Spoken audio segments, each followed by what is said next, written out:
오늘 우리가 나눌 말씀의 제목은 효력 있는 부르심이란 무엇입니까? 입니다. 효력 있는 부르심이란 웨스트민스터 소요리 문답 31문인데요. 효력 있는 부르심은 무엇이냐?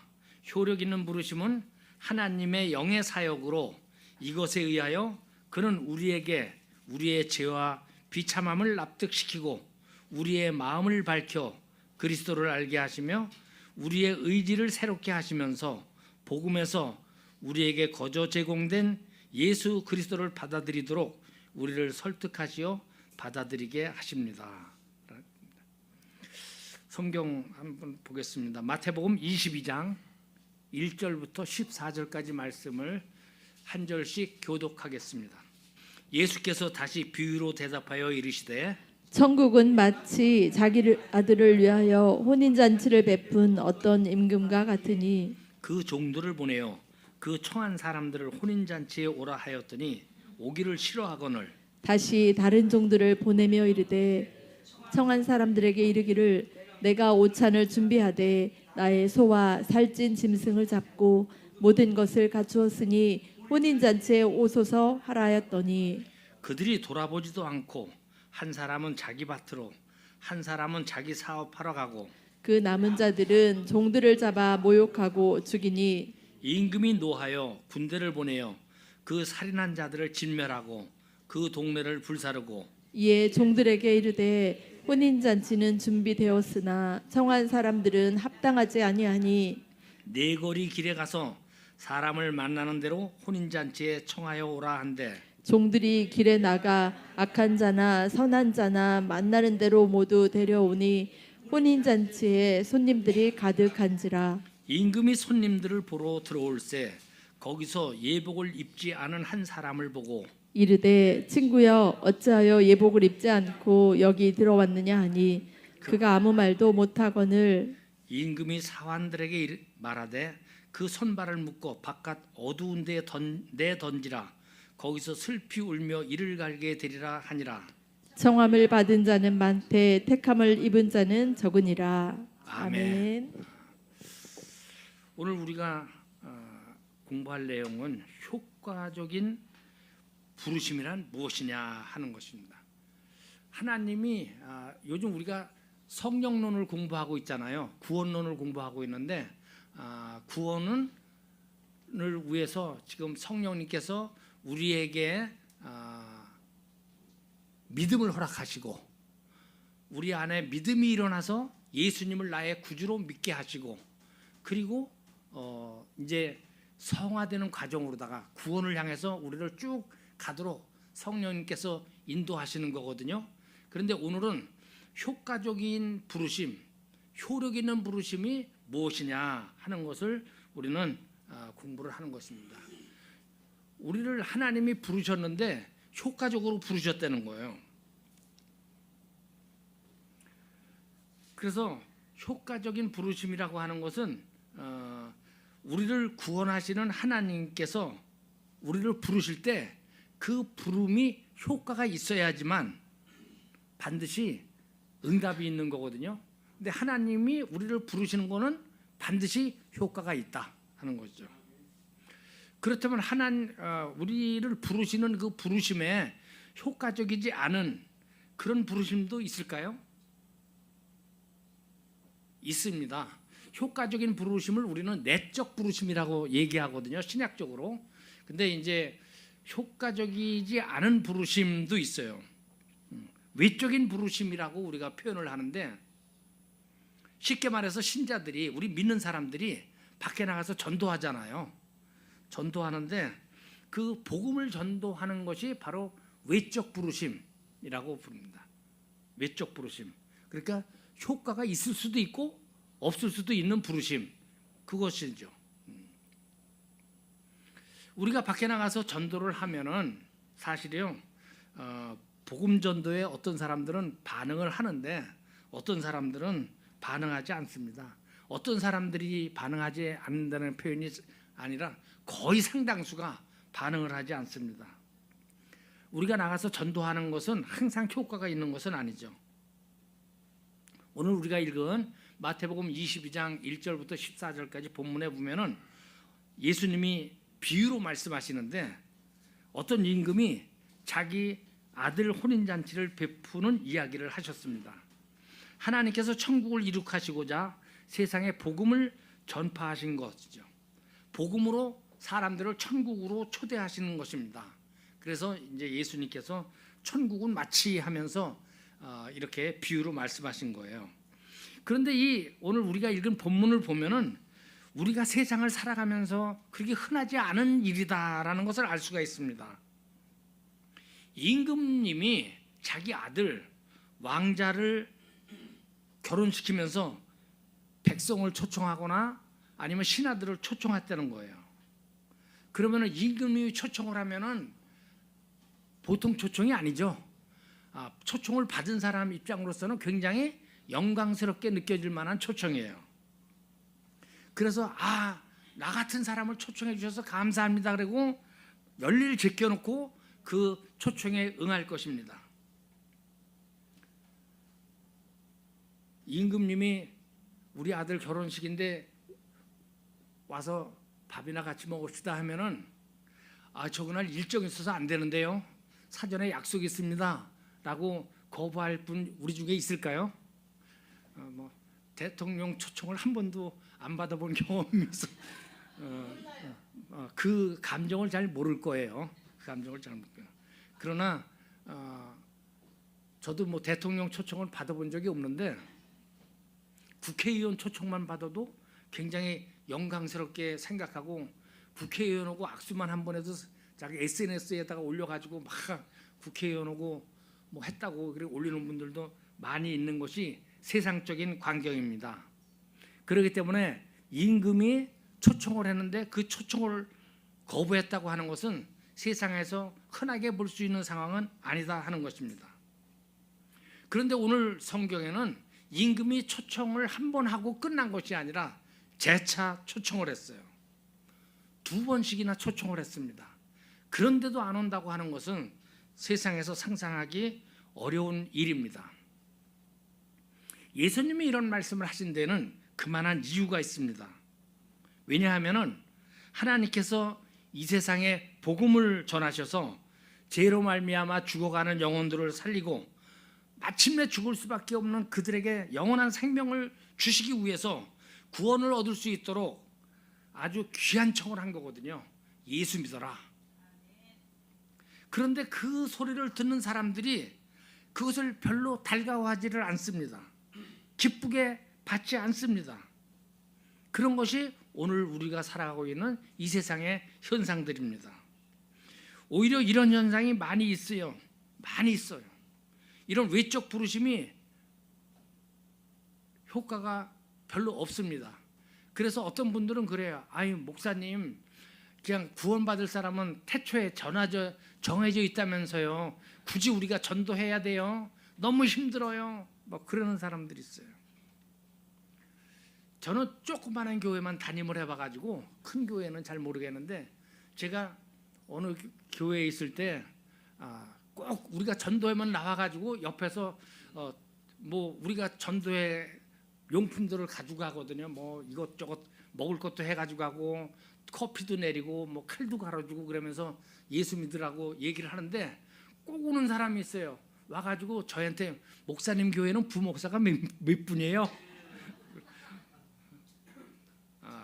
그러면서 자기네 교회는 부목사가 열 몇 명이래다 그러면서 그렇게 찌르는 사람이 있어요. 부목사가 많은 교회가 좋은 교회는 아니에요. 그런데 오늘날 세상은 이렇게 사이즈로다가 얘기를 해요. 크기가 크면은 아주 훌륭한 교회고 그 큰 교회 다녀야 훌륭한 신자가 되는 그런 시대가 됐어요. 제 친구도 초등학교 동창 중에 한 친구가 자기는 쬐끄만 교회는 시시해서 못 다닌대요. 그래가지고 자기는 큰 교회 체질이라고 그런 사람이 많이 있습니다.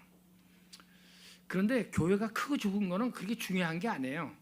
그게 중요하면 성경에도 분명히 사도행전에 교회가 얼만큼 커야 된다는 말이 한마디라도 나왔을 것 같아요. 그런데 그런 말씀이 없는 거 봐서는 교회는 크기가 중요한 것이 아니라 하나님이 제대로 하나님을 믿는 사람들이 있느냐, 성령님의 인도함을 받는 사람들이 있느냐 하는 것이 중요한 것 같습니다. 어쨌든 왕이 초청을 재차했는데도 거부를 했어요. 그래서 마침내 다시 한번 길거리에 나가서 아무나 선한 사람이나 악한 사람이나 모두 다 데리고 와라. 그렇게 해서 혼인잔치에 들어간 사람들이 많이 생겼습니다. 그런데 길거리에 나가서 길을 막고 지나가는 사람을 다 불러들였으니까 거기에는 혼인잔치에 들어갈 만한 복장이라든가 이런 외적인 몸치장이 안 돼 있는 사람도 상당히 많이 있었을 것 같습니다. 사실 잔치에 가면은 잔치 자리에 맞는 복장을 해고 가야 돼요. 그런데 뭐 산에 가는 복장으로 잔치에 오면은 좀 그렇더라고요. 근데 뭐 오늘 본문에 보니까 잔치에 들어갈 때 예복을 입고 들어오지 않은 사람이 있는 것을 야단치는 그런 내용이 있는 걸 봤을 때 이 잔치 자리에 예복을 입고 왔었던 것 같아요. 우리가 여기서 깨닫게 되는 것은 혼인잔치 자리에 참석하게 되는 사람들은 다 그런 준비를 갖추고 자격을 갖췄던 것은 아닙니다. 길거리에 지나가다가 그냥 강제로 끌고 갔으니까. 그런데 하나님께서 다 준비를 갖춰주셨어요. 그래서 그 잔치 자리에 들어갈 만하게 만들어 주셨다는 겁니다.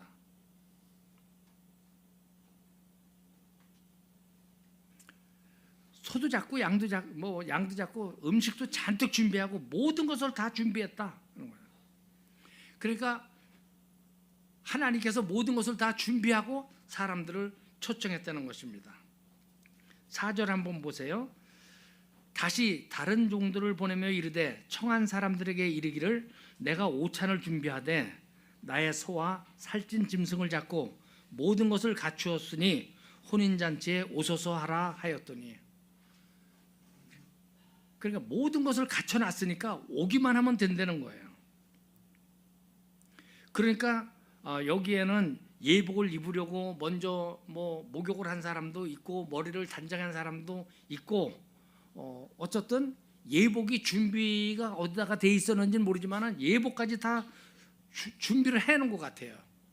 그런데 그 중에 대부분 준비된 예복을 입고 왔는데 한 사람은 나 지나가다 잡혀왔는데 뭐 굳이 예복까지 입어야 돼? 하고 그냥 들어온 사람이 있는 것 같아요.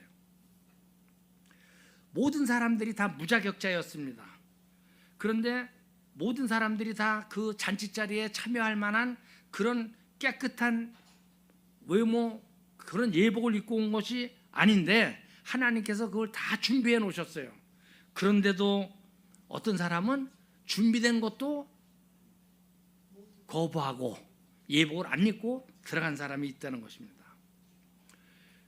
그러니까 잔치 자리에 불러준 것은 하나님의 은혜입니다. 왕의 은혜예요. 그 자리에 들어갈 수 있도록 모든 것을 준비해 놓은 것도 하나님의 은혜입니다. 그런데 끝까지 자기 고집대로 자기 방식대로 잔치 자리에 들어가려고 했던 사람은 쫓겨났던 거죠. 여기 예수님의 비유 말씀을 보면은 왕의 청함을 받은 사람은 많은데 전부 다 온 것은 아니고 일부만 그 초청을 받고 오게 됐습니다.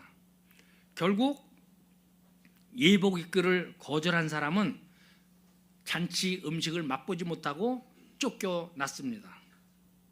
이제 우리가 사는 현실로 돌아와 보면은 하나님께서 복음 전도자들을 통해서 이 세상을 향해서 말씀하십니다. 뭐라고 말씀하시냐 하면은 주 예수를 믿으라 그리하면 너와 네 집이 구원을 얻으리라 이렇게 말씀하세요. 죄 사함을 받고 영원한 생명을 얻어라 이렇게 말씀하십니다.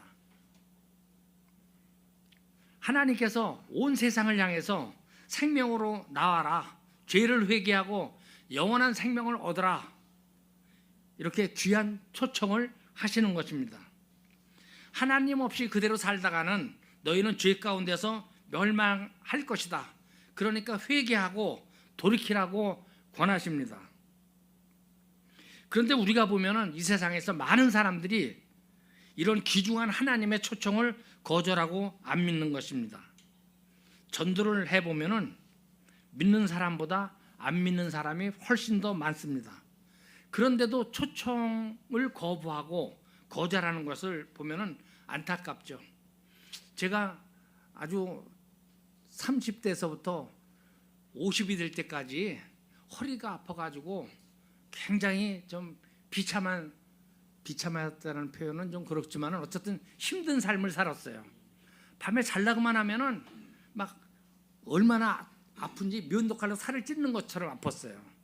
그래가지고 밤을 제대로 못 자고 그러는데 뭐 약도 먹고 뭐 좋다는 건 다 했어요. 병원도 무지 많이 다녔고 집사람 얘기로다가는 뭐 집 한 채 정도는 날라갔을 거다라고 얘기를 해요. 그렇게 병원도 많이 찾아다녔고 의사들도 많이 만났고 뭐 한방, 양방 또 뭐 대체의학 뭐 운동부가 있는 학교 근처에는 다 이 뼈 잘 만지는 분들이 또 다 있어요. 침 잘 놓는 분들이 있고. 그런데 별의별 군데 다 다녔어요. 약도 먹고. 그런데 어느 날 일어났는데 안 아픈 거예요. 그러니까 이제 친구들이 야 어떻게 해서 났냐? 하나님 은혜야. 그랬더니 하나님 은혜 말고 뭐 어디 가서 약 먹은 거 그런 거 없어? 하나님의 은혜로 났다니까. 우리 친구들은 허리 아픈 친구들은 어디 병원에 갔었냐 그것만 물어봐요.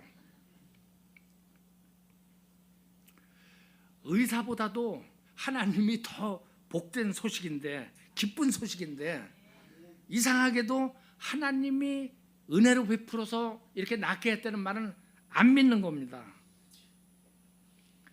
그런 것을 볼 때 예수님의 이 왕의 초청을 비유로 말씀하신 천국의 이야기는 참 적절한 비유의 말씀이다 이렇게 볼 수가 있습니다. 세상의 대통령보다 더 큰 권세자이신 만왕의 왕이신 그런 왕의 초청을 거절하는 사람이 현실적으로 많이 있습니다. 그런데요, 요한복음 3장 17절을 보면은 하나님이 그 아들을 세상에 보내신 것은 세상을 심판하려 하심이 아니요 그로 말미암아 세상이 구원을 받게 하려 하심이라 했습니다. 예수님을 이 땅에 보내신 것이 심판자로서 심판을 하기 위해서 보낸 것이 아니라 그로 말미암아 세상이 구원을 받도록 하기 위해서 심판을 받지 않도록 하기 위해서 예수님을 이 땅에 보내셨다라고 하는 것입니다. 그럼 심판하려 하심이 아니라면은 심판이 없다는 말일까요? 아닙니다. 제가 얼마 전에 중계역에 갔다가 기차역에서 내려서 쭉 보니까 나오다 보니까 어느 분들이 와서 전도를 하는데 신문도 찍어서 보내는 거 만들어 놨어요. 그래서 보니까 굉장히 큰 교회가 여기 있구나. 그리고 수고들 하시네. 그리고 그걸 받았어요. 그래서 쫙 피니까 뭐가 나오냐?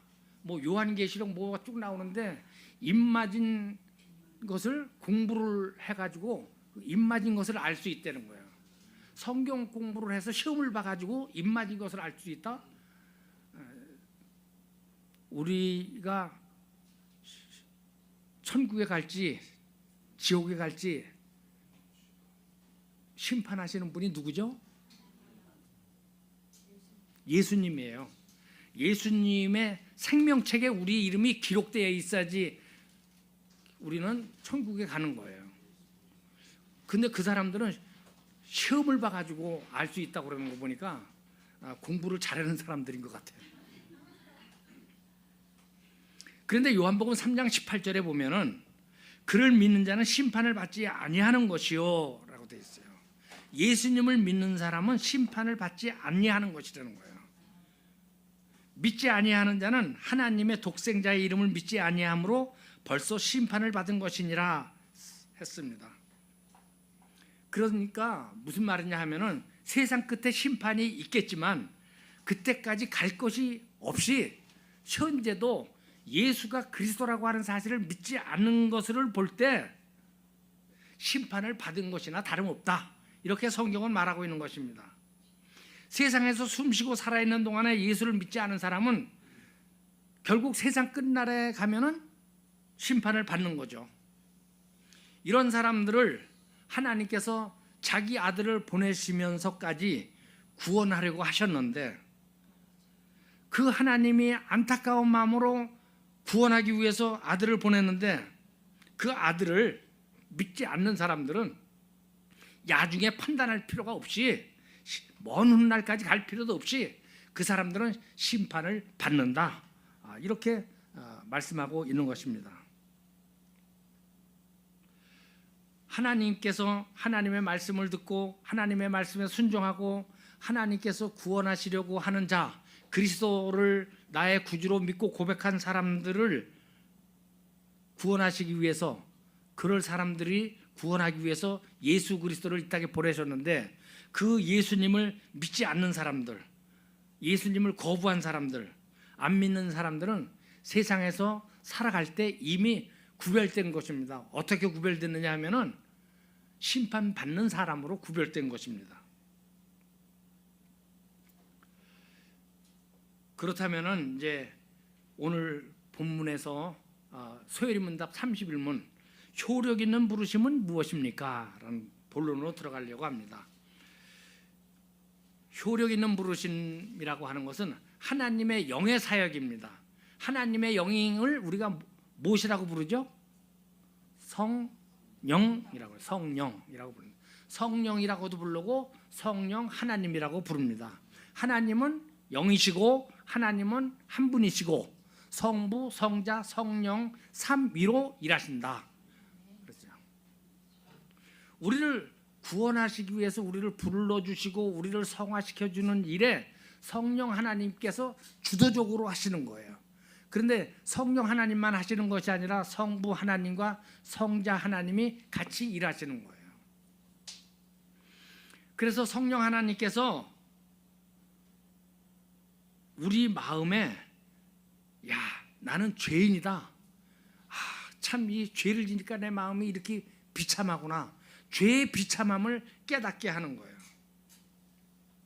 그리고 마음을 밝혀서 그래, 하나님께서 나의 죄를 대신해서 죄값을 치르도록 예수님을 이 땅에 보내주셨고 예수님이 십자가에 죽으실 때 나도 이미 그 이전에 연합되어 있어가지고 예수님이 십자가에 죽으실 때 나도 같이 죽었다.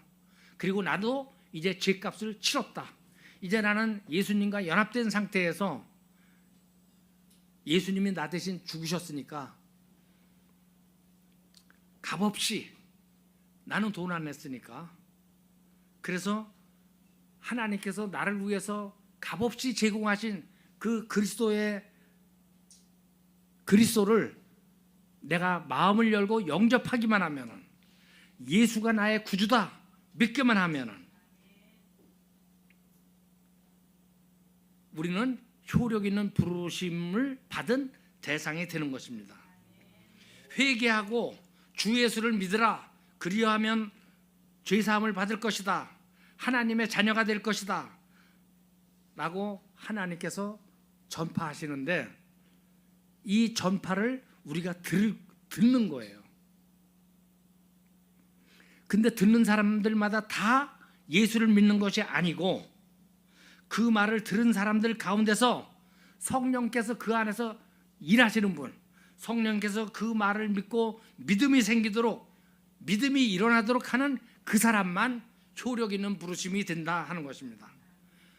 그 사람은 어떤 사람이냐? 내가 죄인이구나 하는 것을 깨닫는 거예요. 내가 하나님의 진노 가운데 있구나. 그런데 하나님이 나를 구원해 주셨구나. 얼마나 감사한 일인가. 하나님의 은혜다.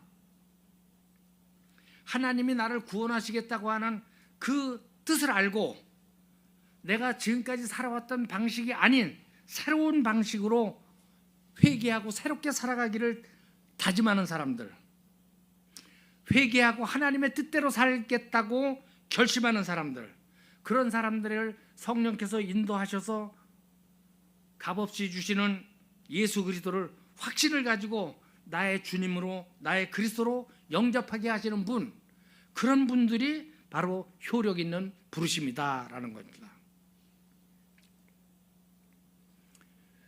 교회 다니는 사람하고 예수 믿는 사람하고는 현저한 차이가 있습니다. 교회 다니는 사람을 우리가 그냥 일반적으로 성도님하고 높여서 불러드려요. 그런데 교회 다니는 사람들 중에서요, 자기 이득을 위해서 다니는 사람들이 상당히 많이 있어요. 물론 우리가 천국 가는 것도 자기 이익으로 해서 믿는 거겠지만은, 그런데 큰 교회 다니는 사람들 얘기를 들어보니까 슈퍼를 하나 해도 큰 교회 사람들이 한 번씩 자기 집에 와서 라면 하나씩만 사가도 굉장히 많이 팔린대, 매상에. 그래서 사업적으로 이용하기 위해서, 그리고 큰 교회는 의사도 여러 의사들이 있고 변호사도 있고, 그래서 이런저런 덕을 많이 볼 게 있다는 거예요. 그래서 큰 교회 다니는 사람들이 많이 있습니다. 그런 사람들은 예수 믿는 사람이 아니고 그냥 교회 다니는 사람이에요. 내 안에 값없이 주신 그 예수 그리스도의 은혜를 기억하고 예수 그리스도를 나의 구주로 믿고 고백하도록 믿음으로 반응하는 사람들이 예수 믿는 사람들입니다.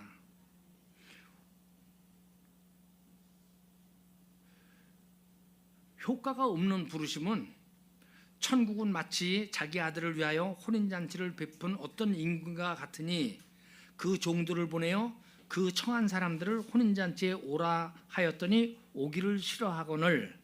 그러니까 아까도 말씀을 드렸지만 오늘날 표현으로 말하면은 우리 성도들이 불신자들 대상으로 복음을 전도하는 것, 그런 것들이 바로 외적인 부르심이고 일반적인 부르심입니다. 지난 주일날 우리 교회에 새신자가 등록했어요. 혹시 새신자 등록하신 분 이름 두 분이 있는데 남성분 말고 여성분 이름 아시는 분 있나요? 예? 조예순? 누가 전도했다고 그랬죠? 김경희 집사님이 전도했대요. 기억력들이 기가 막히시고. 김경희 집사님이 조예순 성도님만 전도했을까요? 다른 사람들도 전도했을까요? 다른 사람들도 전도했을 거예요. 그런데 다른 사람들, 반응하지 않은 사람들도 많이 있는데 조예순 성도님은 반응을 한 거예요. 깨달음이 일어나도록 성령님께서 역사하신 것입니다. 그런데 우리는 누가 하나님이 택한 백성인지 모르잖아요. 그러니까 우리는 그냥 수모를 당하고는 어쨌건 계속 전해야 돼요. 그리고 그 사람 안에서 깨달음이 일어나도록 아주 간절한 마음으로 전심을 다해서 전도해야 됩니다. 사도행전 13장 46절에 보면은 바나바와 바울이 담대히 말하여 이르되 하나님의 말씀을 마땅히 먼저 너희에게 전할 것이로되 너희가 그것을 버리고 영생 얻기에 합당하지 않은 자로 자처하기로 우리가 이방인에게로 향하노라라는 말씀이 나옵니다. 무슨 말씀이냐면요, 바나바와 바울이 처음에 유대인들에게 복음을 전하려고 했어요. 그런데 그들이 복음을 받아들이지 않았습니다. 영생 얻기를 거부했습니다. 그래서 바나바와 바울이 이방인에게 전도하기로 했다는 거예요. 베드로가 성령이 임했을 때 막 너희들이 죽인 예수가 바로 하나님이 보내신 메시아다라고 막 전했을 때 우리가 어찌할꼬 회개하라 막 설 때 그날 몇 명이 회개했다고 그랬죠? 3,000명이요. 들은 사람이 몇 명이라는 말은 없어요. 그런데 제가 생각할 때 거기 있었던 사람들이 상당히 많이 있었을 것 같아요.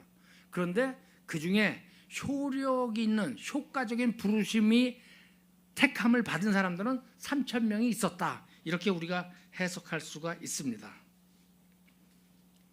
많은 사람들은 전도를 받고 복음을 듣고 자기 자신은 아무것도 내세울 것이 없는데 말 그대로 아무 공로도 없는데 하나님께서 값없이 주시는 예수 그리스도를 자기 마음에 그렇습니다, 주님이 나의 구주입니다 하고 받아들이고 영접하게 되는 것입니다.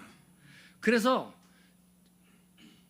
그 전에는 죄인이었지만, 예수님과 따로따로 떨어져 있는 죄인이었지만 예수님을 나의 구주로 영접하고 난 다음부터는 예수님과 그 죄인이 결합이 되는 거예요. 연합이 되는 거예요.